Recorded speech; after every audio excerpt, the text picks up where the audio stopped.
오늘은 하나님의 전신갑주 9번째 구원의 투구에 대하여 살펴보려고 합니다. 하나님께서 예수 그리스도 안에서 주신 구원은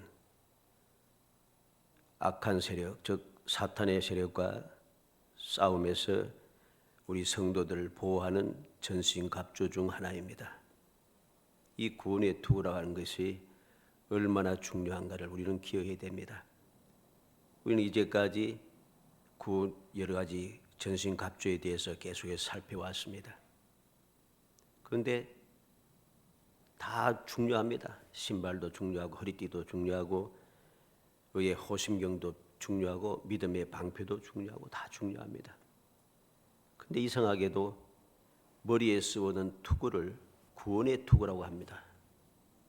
왜 구원의 투구라고 했는가 하는 것을 우리는 깊이 생각해야 됩니다. 그래서 오늘은 구원의 투구를 쓰자. 어디에? 머리에. 우리의 머리에 구원의 투구를 쓰자는 제목을 가지고 살펴보려는 것입니다. 성도들의 영적인 무장을 주의 깊게 살펴보면은 성령의 검을 제외하고는 모두가 다 공격하는 무기가 아닙니다. 공격하는 무기는 성령의 검 하나밖에 없어요. 다 방어하는 무기입니다. 우리를 보호하는 무기에 지나지 않습니다. 예수님께서 세상에 계실 때 말씀하신 그 말씀들을 기해야 됩니다. 난 너희에게 이르노니 악한 자를 대적하지 말라. 누구든지 내 오른편 뺨을 치거든 왼편도 돌려대며 또 너를 송사해 속옷을 가지고 다른 자에게 겉옷까지도 가지게 하며 또 누구든지 너로 억지로 오리를 가게 하거든 그 사람과 심리를 동행하고 내게 구하는 자에게 주며 내게 꾸고자 하는 자에게 거절하지 말라. 또 내 이웃을 사랑하고 내 원수를 미워하라 했다는 것을 너희가 들었으나 나는 너희에게 이르노니 너희 원수를 사랑하며 너희를 핍박하는 자를 위해 기도하라. 마태복음 5장 39절로 44절 있는 말씀입니다. 주님의 가르치심의 말씀에 보면 공격적인 게 없어요. 다 양보하고 희생하고 자꾸 물러서는 거죠. 심지어는 원수를 위해서 기도하라고 말합니다. 이러한 주님의 가르침을 보면은 또는 진리, 의로움, 복음, 믿음, 구원, 말씀 이러한 것들을 가만히 살펴보면 인간적으로 볼 때 너무나도 약해 보입니다. 아무것도 아닌 것처럼 너무 시시해 보입니다. 그러나 주님께서 우리 가르쳐 주시는 이 구원의 복음, 구원의 말씀, 구원의 그 진리 이 모든 것은 사탄의 공격을 막을 수 있는 최선이고 최고의 무기입니다. 왜냐하면 이것은 하나님께서 우리에게 만들어주신 무기이기 때문입니다. 사탄과 싸워서 이길 수 있는 무기는 세상의 것으로 사람의 재주로 사람의 능력으로 만든 것으로는 사탄과 싸워서 이길 방법이 전혀 없어요. 사탄과 싸워 이기기 위해서는 하나님께서 우리에게 만들어주신 그 무기로만 가능하다는 사실입니다. 그래서 하나님께서는 사람이 보기엔 너무 시시해 보이지만 하나님께서는 이 여러 가지 전신갑주 중에 오늘 구원의 투구를 쓰라고 말한 것입니다.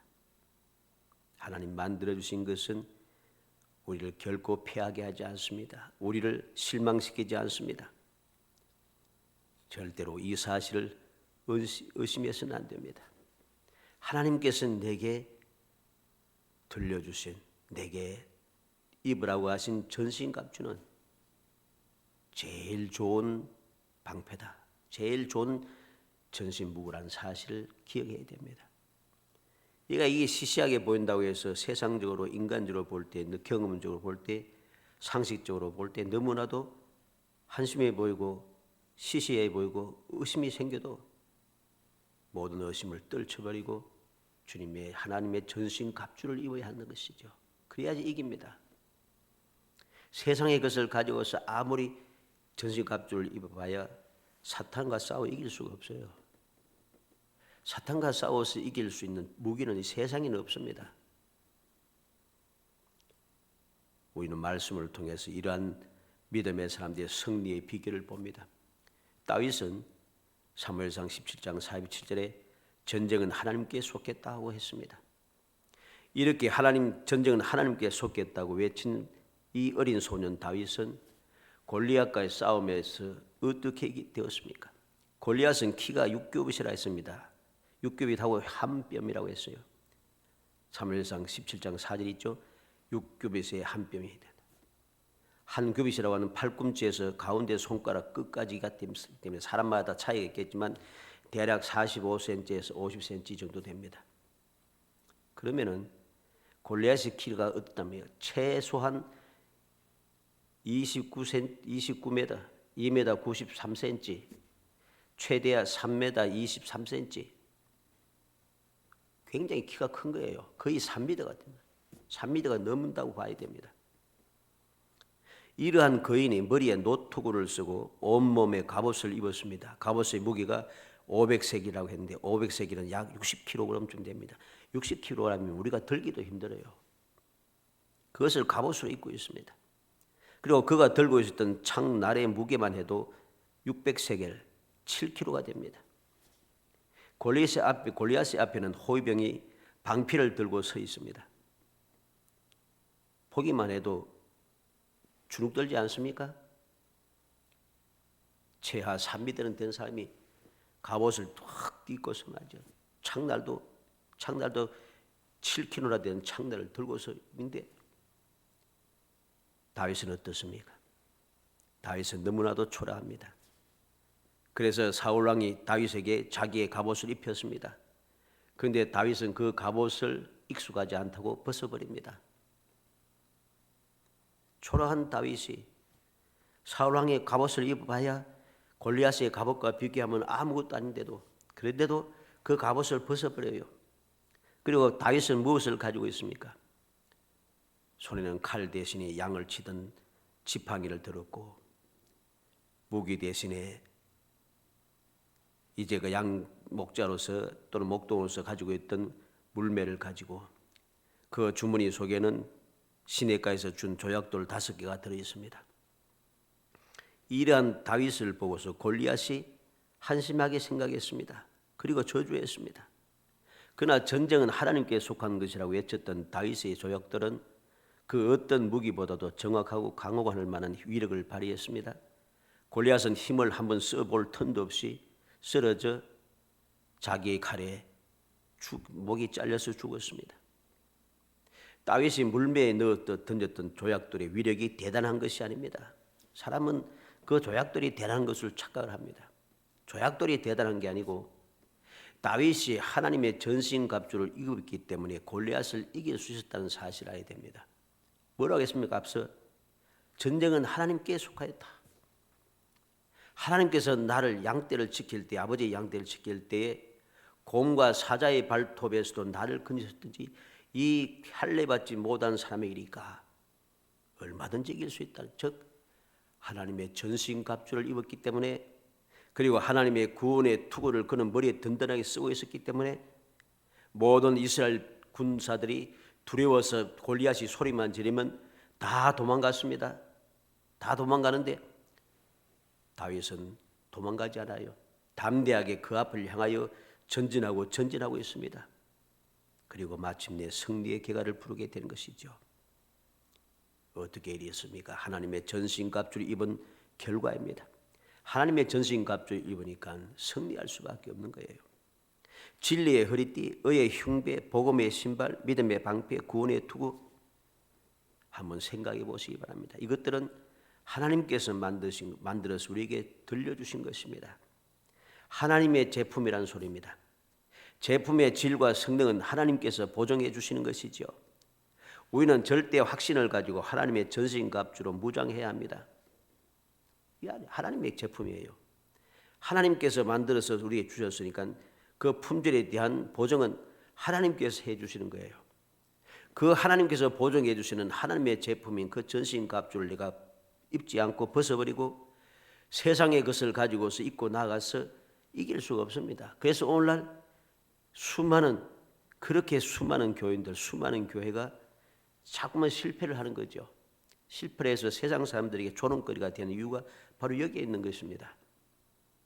하나님의 전신갑주를 입지 않고 세상 사람들이 만든 것, 세상에 속한 것에 가지고 만든 갑주를 입고 무기를 가지고 싸우려고 하니까 이길 수가 없어요.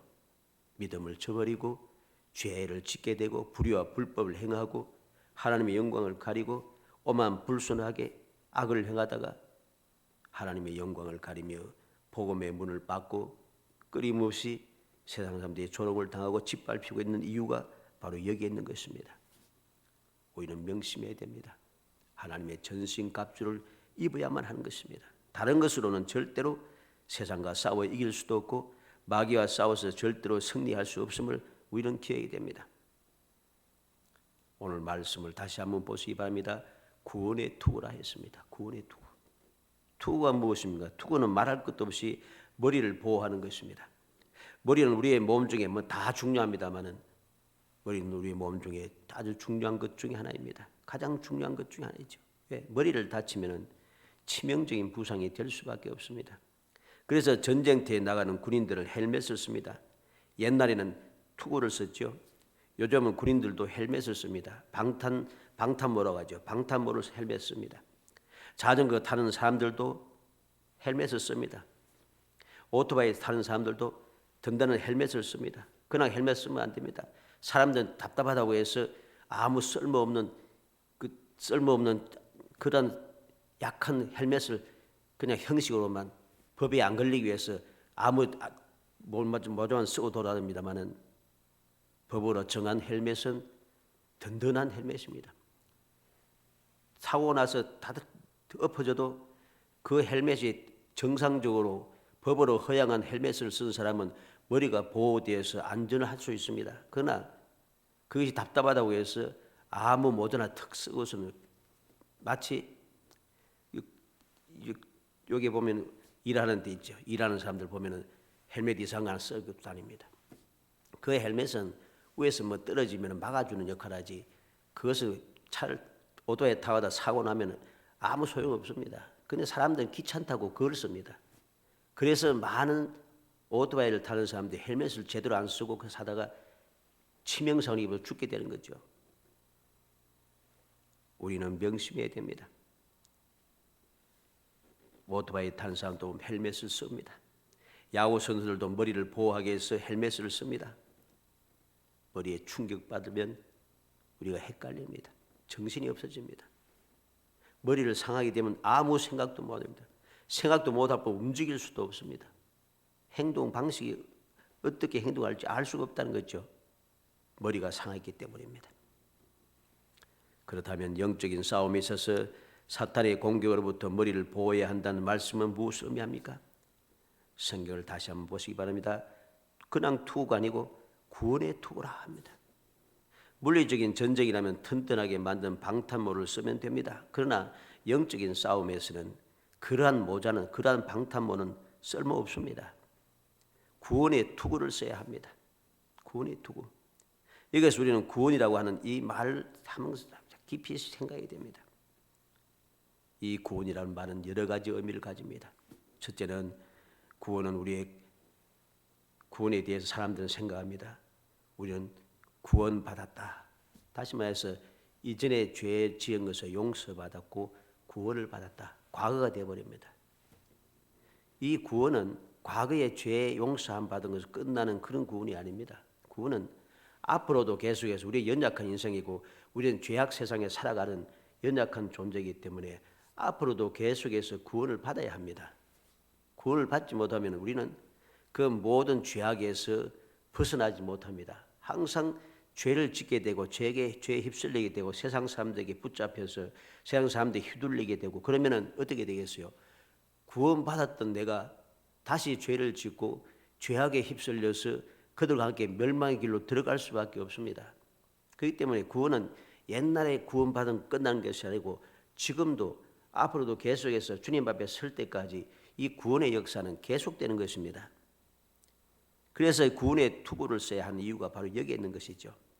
앞으로도 우리가 이 세상을 살아가는 동안에 항상 우리의 연약하여서 또 어리석어서 내가 잘못 생각하여 착각하여서 죄를 지었을 그러한 경우에 그 죄를 용서 안 받고 그러한 어려운 가운데 죄 때문에 내가 멸망에 휩쓸리고 마귀에게 사로잡혀서 내가 멸망을 향해 달려가지 않도록 주님께서 우리를 지켜 보호하여 주신다는 것입니다.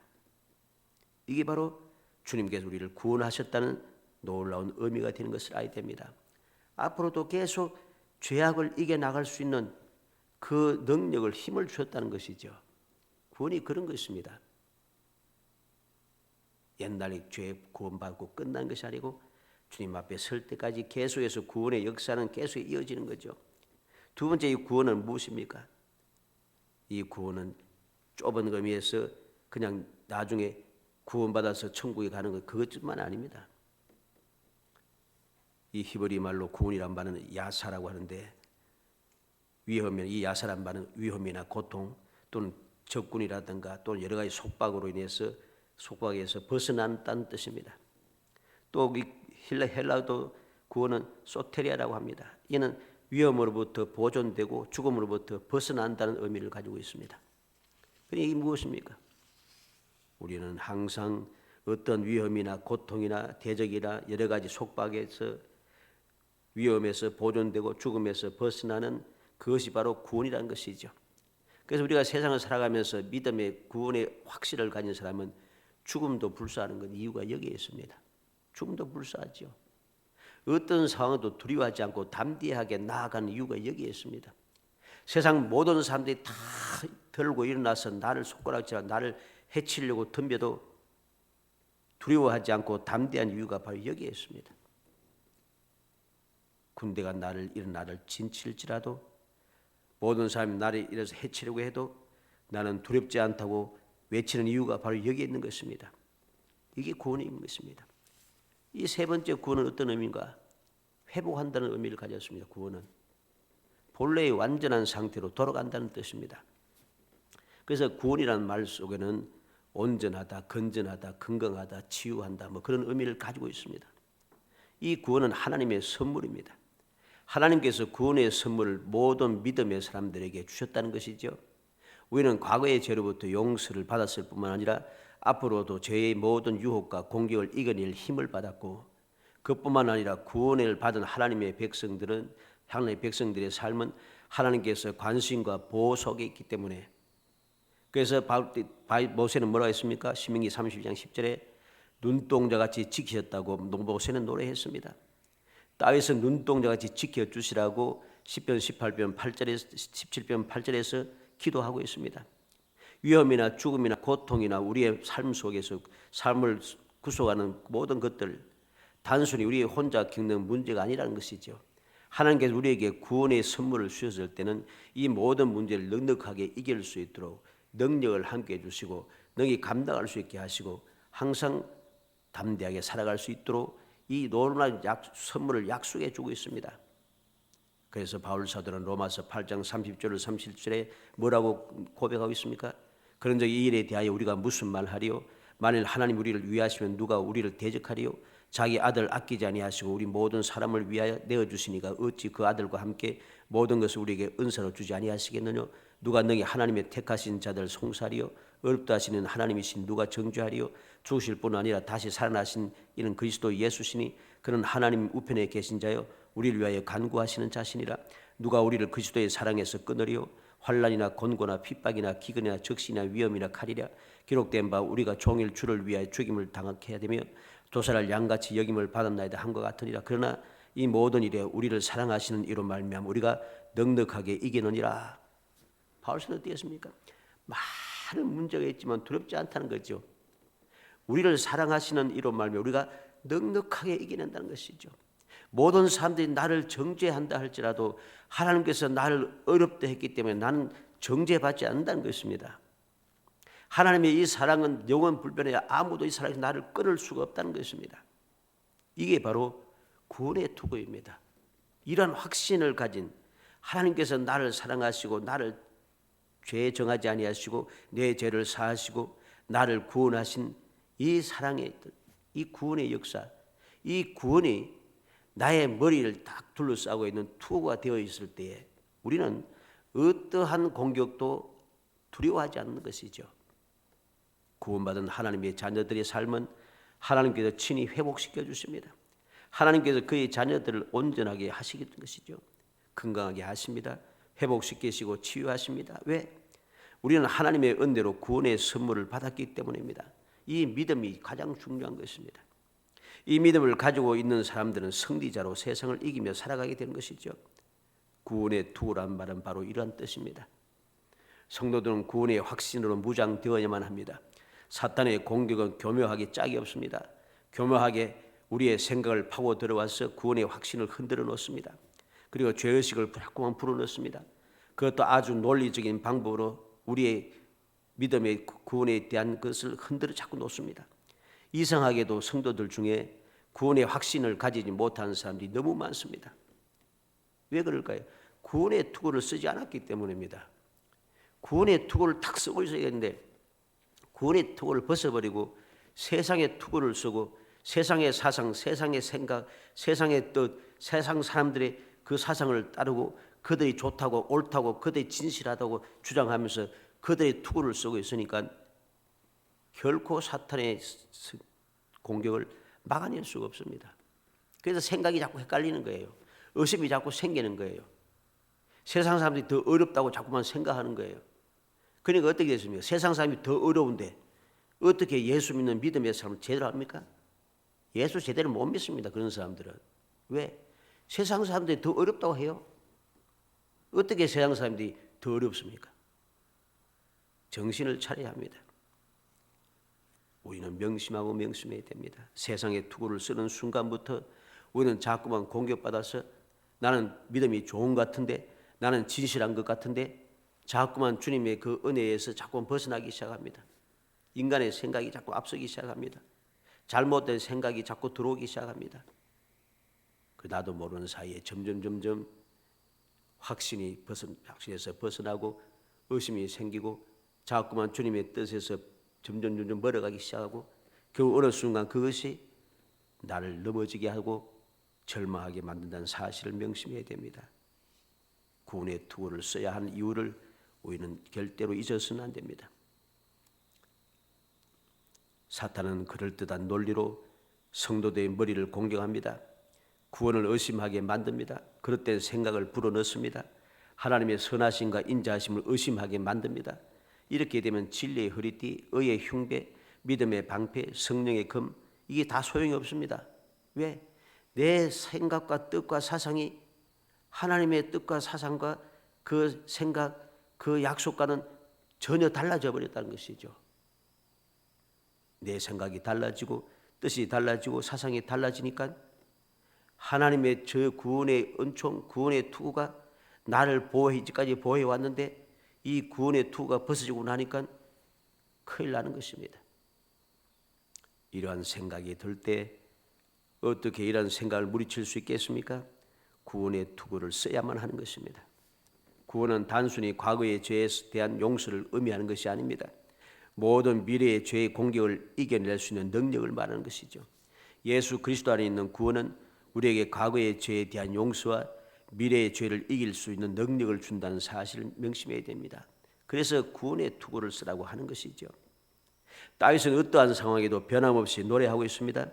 여호와는 나의 구원, 나의 방패, 나의 산성, 나의 반석, 나의 피난처라고 그런 확신을 가지고 그렇게 외칩니다. 그래서 시편 62편 1절로 2절에 보면 나의 영혼이 잠잠히 하나님만 바라며 나의 구원이 그에게서 나오는도다. 오직 그만이 나의 반석이시오 나의 구원이시오 나의 요새이시니 내가 크게 흔들리지 아니하리로다.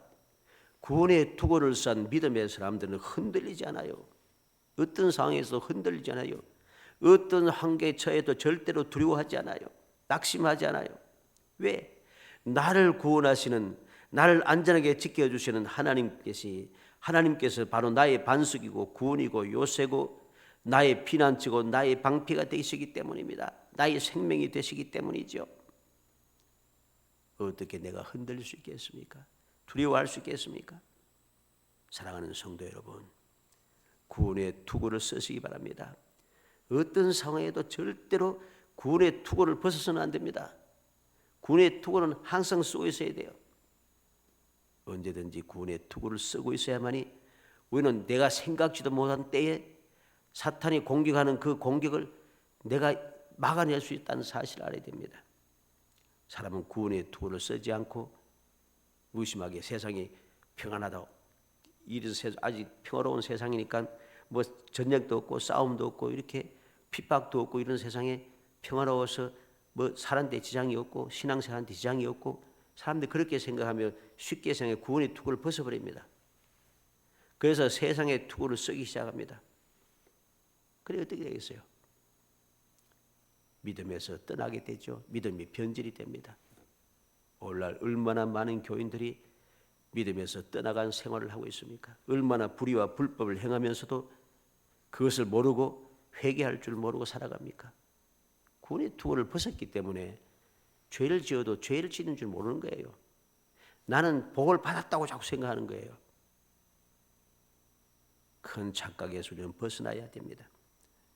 이사야 51장 1절로 2절에 의를 따르며 여호와를 찾아 구하는 너희는 내게 들을지어다. 너희를 떠낸 반석과 너희를 파낸 우멍한 구덩이를 생각하여 보라. 너희 조상 아브라함과 너희를 낳은 사라를 생각하여 보라. 아브라함이 혼자 있을 때 내가 그를 부르고 그에게 복을 주어 장성하게 하느니라. 아브라함을 생각하고 사라를 생각해 보라.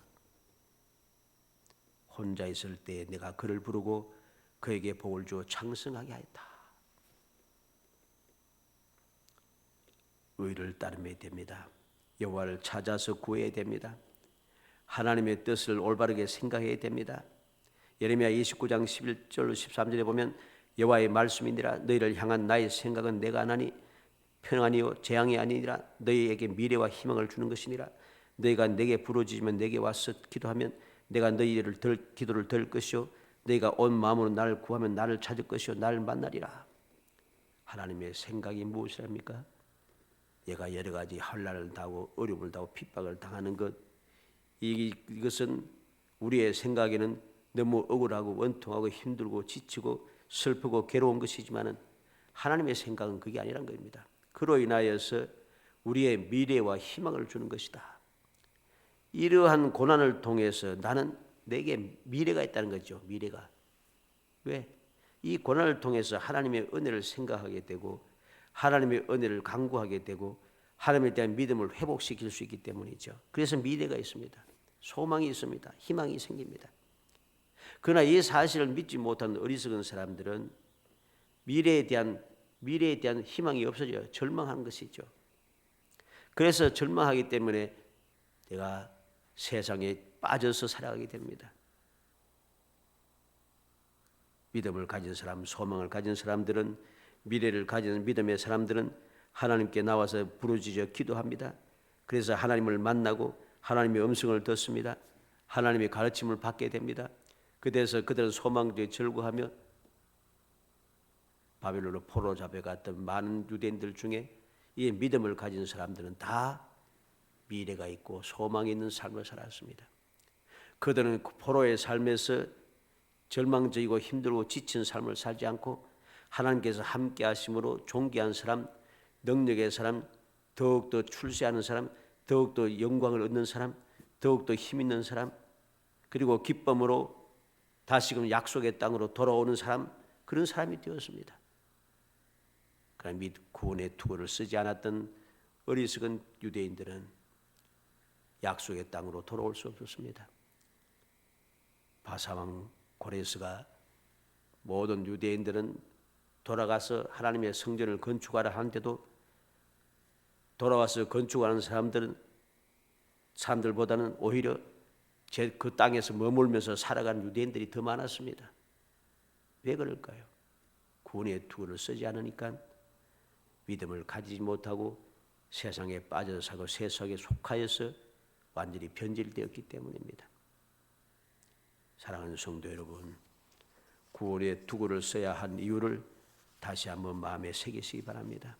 구원의 투구를 써야만이 우리는 어떤 환경, 어떤 상황이든지 이겨낼 수 있습니다. 모든 두려움과 근심, 걱정을 물리칠 수가 있습니다. 담대할 수가 있습니다. 끝까지 믿음을 지킬 수가 있습니다. 끝까지 싸워서 이겨낼 수가 있습니다.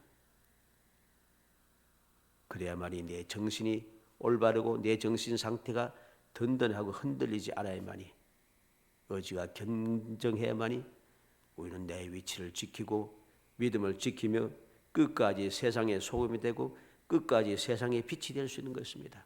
구원의 투구를 쓰지 않으면 계속 소금이 될 수 없어요. 소금이 무엇이랍니까? 소금은 한 번만 쓰는 게 아니에요. 소금은 계속해서 써야 되는 거죠. 한 번 쓰고 끝내는 건 아닙니다. 소금은 이 세상에서 계속 필요하다는 소리죠. 계속 필요한 존재이다. 한 번 소금 역할을 감당하고 끝나버리면은 그는 진실한 그리스도인이 되지 못하는 것입니다. 소금은 변하지 않고 계속해서 소금으로 살아야 합니다. 왜? 소금은 계속 필요하기 때문이죠. 과학이 발전하고 발달한다고 해서 소금이 필요 없는 거 아닙니다. 여러 가지 음식 종류가 많아지고 각종 맛있는 음식이 많이 생긴다고 해서 음식 만들 수 있는 재료가 많아진다고 해서 소금이 없어지는 게 아닙니다. 아무리 음식 종류가 많아지고 음식이 재료가 많아지고 해도 소금은 절대적으로 필요한 겁니다. 소금이 없으면 요리 자체가 안 되는 거예요. 그만큼 우리는 중요한 존재는 거죠. 이 사실을 확신하고 또 빛도 절대적으로 필요한 거예요. 빛이 없으면 뭐 사람이 못 살잖아요. 그래서 그만큼 우리는 절대적으로 필요한 것. 이 소금과 빛이라고 하는 것을 유지하기 위해서는 구원의 투구를 쓰고 있어야 되는 거예요. 항상. 그래야지 나는 소금이다. 나는 빛이다. 나는 그리스도의 향기를 발해야 하는 사람이다. 나는 하나님의 자녀의 권세를 가진 사람이다. 이 믿음을 가지고서 어떠한 공격, 어떤 손가락질도 이겨낼 수 있기 때문이죠. 간절히 바라기는 우리 성도들이 이 사실을 마음에 깊이 새겨서 왜 구원의 투구를 쓰라 했는지 그 위를 마음에 새겨서 항상 언제 어디든지 구원의 투구를 절대로 벗지 않고 구원의 투구를 항상 써서 그 구원의 투구로 모든 의심과 근심과 걱정과 두려움과 모든 문제들을 다 물리쳐내고 승리의 계가를 부르며 영원하신 구원의 은총을 누리며 살아가는 행복한 성도 되시기를 주의 이름으로 축원합니다. 은혜 감사합니다. 사랑하여 주셔서 택하여 복된 자녀 삼아주시고 모든 죄 사하여 주시고 구속하여 구원의 은총을 베풀어 주심을 감사합니다. 그리하여 저희들에게 이 구원의 투구를 쓰고 항상 살아가라고 명령하여 주심도 감사합니다. 주여 믿음을 주옵소서. 이 구원의 투구를 확실하게 믿고 절대로 벗어 던지지 않게 하여 주시옵나이다. 주님께서 우리에게 주신 구원의 투구를 항상 머리에 쓰고 어떠한 상황에서도 변함없이 그 투구를 쓰고 승리의 계가를 부르며 살아가게 해 주시옵나이다. 어떤 공격을 할지라도 어떤 사상의 공격할지라도 저희들의 생각이 바뀌지 않게 하시고 저희 마음이 흔들리지 않게 하시고 두려움이 사라지게 하시고 더욱 담대하게 더 굳건한 믿음으로 전진하고 전진하여 마침내 승리의 계가를 부르며 하나님의 영광을 드러내고 영원한 복을 누리는 행복한 삶을 살 수 있도록 은총을 베풀어 주옵소서. 예수님의 이름으로 기도합나이다. 아멘.